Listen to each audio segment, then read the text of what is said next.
Hi guys! Today I've prepared a brief tutorial for you to give you some strategies that should be helpful as you revise your documents and particularly go through the stages of revision, editing, and proofreading. So let's get started. So why revise in the first place? You may think it's good enough to wait till the last minute and create a draft and then just turn in that draft. And to be honest, you may think that that's all you have time for. But I really want to be an advocate for you in the process of creating communications to go through revision. You could think of it as sort of like the technical design process, for example. You wouldn't create a design, think about it, make it, and then the first thing that you thought of, that would be the last plan that you ever made, right? So writing is sort of the same way. I'll just go ahead and read this paragraph that I wrote because I think it encapsulates it. Just like a technical design project, an important communication should be carefully engineered. It is rarely ever the best it can be when it is first laid out. But with critical thought and the incorporation of useful feedback, wrinkles are smoothed and a more effective product takes shape. Polishing adds professionalism and smooths the final rough edges, right? So you want to think of your communication as a product that isn't going to be complete the first time you conceive of it or the first time you lay it out or create it. It needs some work to help it take the shape that is going to be most effective at communicating, and then it's going to need some polishing.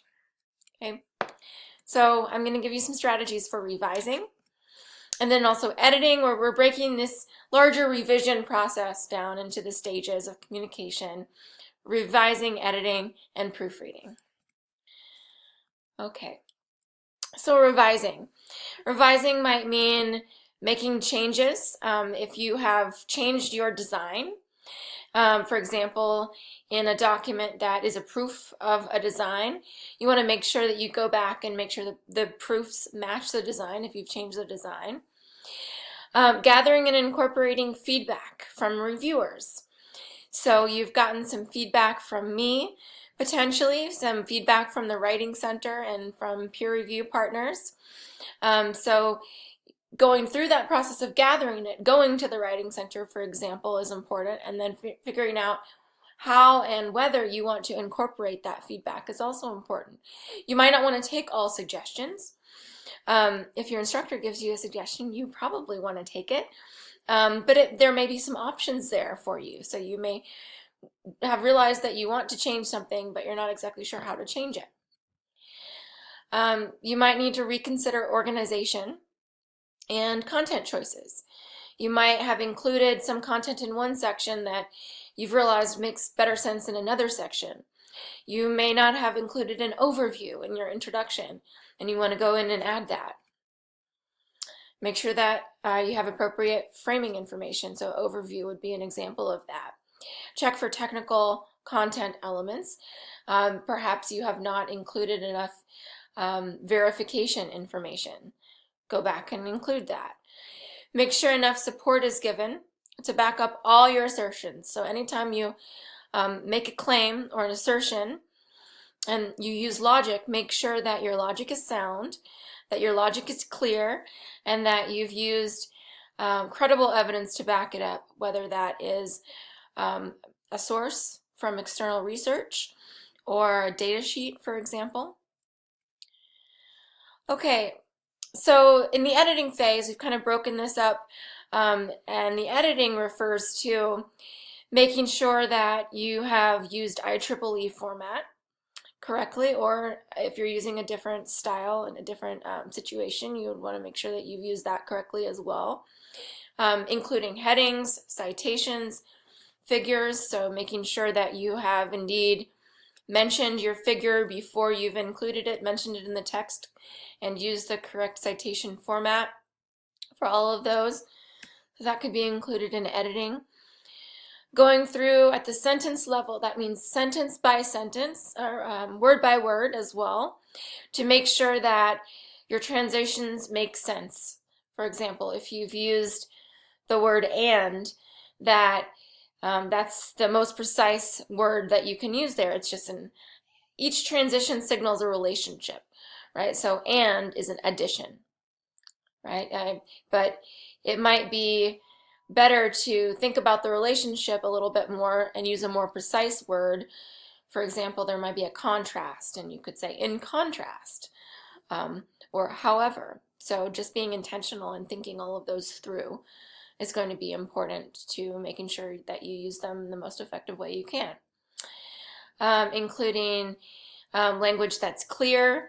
So you might go through and realize that you could put your noun at the beginning of the sentence. Right now, maybe you've got some adjective phrases in the sentence first, and the meaning of the sentence is not as clear as it could be. If you go through your engineering communication book, actually, they have a lot of tips for how to revise for more effect and clarity at the sentence level. Some of those tips, though, include varied sentence length. So all the sentences aren't long and all of the sentences aren't short. They're varied. Of course, direct and clear, correct grammar. So you want to go through and make sure, piece by piece, sentence by sentence, that you have included nouns and verbs.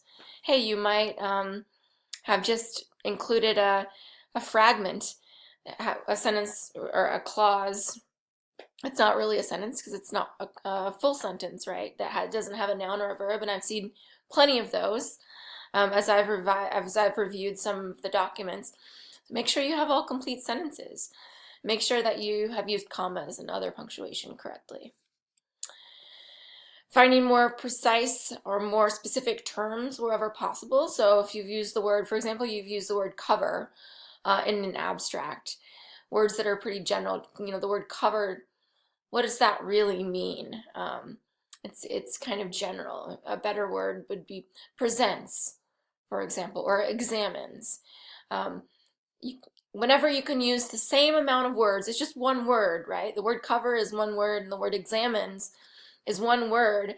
So you're taking up similar amount of space. If you can add more meaning by being more precise, that is a really important quality for technical writing. So you should go through and see what words you can make more precise. And then making final decisions about what content you want to include or exclude. So you might go back at the stage once again and decide that you don't need to include something, or you want to add a bit more content in some area. So finally, proofreading. Proofreading is something that you might have a different style. Different people may have different styles for them of what works better. I, for example, think it's really important to read every word out loud, even though it's hard to get myself to do that sometimes, and it seems sort of silly almost to be sitting there reading all the words out loud. But if it's an important enough document that I really want to make sure that there are no errors in it, reading all of the words out loud really makes your mind take the time that you would not take otherwise to go through and look at each word. Double checking grammar structures and punctuation once again. I like to call this reverse sentence engineering, right? So go through and look at each piece, take apart or deconstruct each sentence to find out, okay, what are the parts of the sentence? Where is a comma needed or not needed, for example? Checking that all necessary elements are there, of course. You don't want to accidentally forget to include an abstract, for example.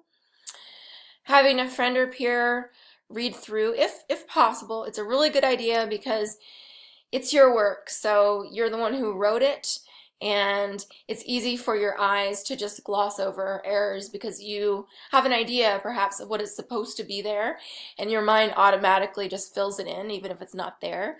So getting another person to look over your work can be really helpful.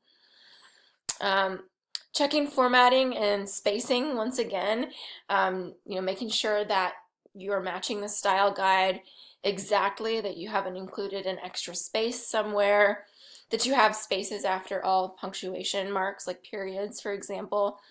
Nothing is just all jammed together.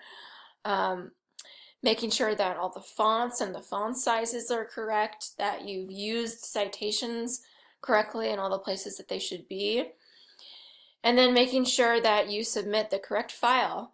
Of course, is going to be important that the file you appears once you upload it into whatever system, whether it's Canvas or another system, actually appears there is going to be important too. All right, so I hope these tips have been helpful for you. I look forward to reading your revised work, and much luck in the future. Thanks, guys. Bye.